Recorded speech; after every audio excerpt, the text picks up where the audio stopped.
Well, Monza do it again against Juventus. 3 points this time. It comes away from home for them. What a mess, though, Grella, for Juventus. How would you rate them today out of 10? They play terrible football. Like, this is the truth, right? We have to be honest. They play terrible football. They've played terrible football all season, but they have the defensive record and they get results, right? But so when they play terrible football and they don't get results, then it's kind of like, wow, this is really tough to watch. And with the points taken away as well, Monza over them in the standings, Juventus dropping all the way to 13. They did have that 15-point deduction. Give me a number, though, Grella. I want to know how bad this was from Juventus today, out of 10. You rate them, 10 being the best, 1 being the worst. This is 10. This is the worst. It doesn't get any worse. 10 being the best. Oh, 10 being the best? 1. 1. It's the worst that they can do, because not only they lost the match 2-0 at home, they play terrible football. They have no answers, right? The stat you said that they never come back after conceding a goal. They've never come back to win a game.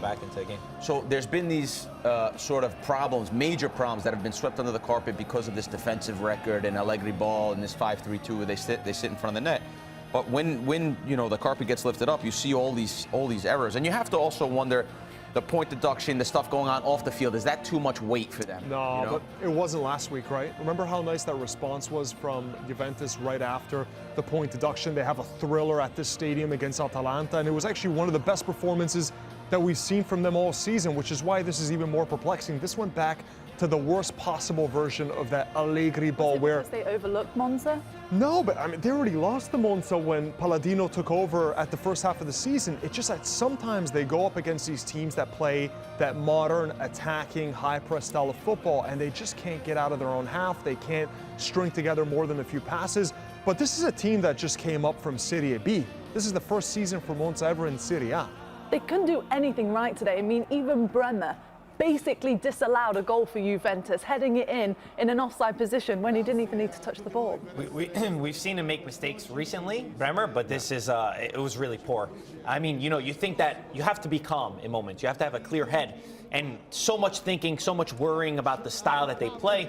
It kind of embodied everything that Juventus did today. Bremer taking away the goal from Juventus. But besides that, because we've constantly said when Juventus have played well and they get that 1-0 and then they manage a game, we said, what do they do when they concede first? And that's what keeps bringing me back, because I'm so impressed by the open style that Monza plays. For a team from Serie B to win twice against Juventus, their first ever win in their history is against Juve. And now you go to Torino, where you say, all right, we pulled the trick one time. Can Palladino do it again? And yes, he did.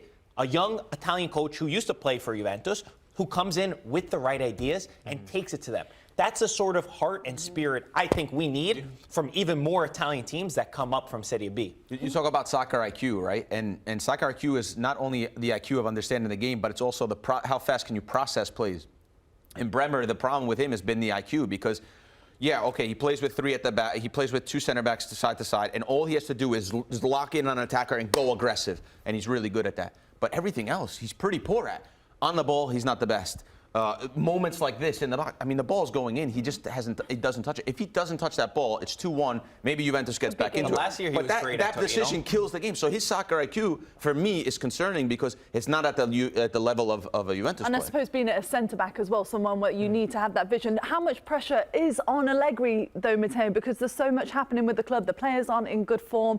I mean, can he do any wrong to get fired, or is it Allegri till the end? If it didn't happen already, there's no way it's going to happen now, especially not after a 15-point deduction where the finances, they don't know what their future is in Europe, and what you're going to sack Allegri, have to pay the remainder of his massive contract where it's like, what, more than €9 million a season, and then bring in a new manager, and you're going to have to pay him a lot because no Juventus manager is going to go there and to make very little. It's not going to happen. Allegri is not getting sacked. Well, the term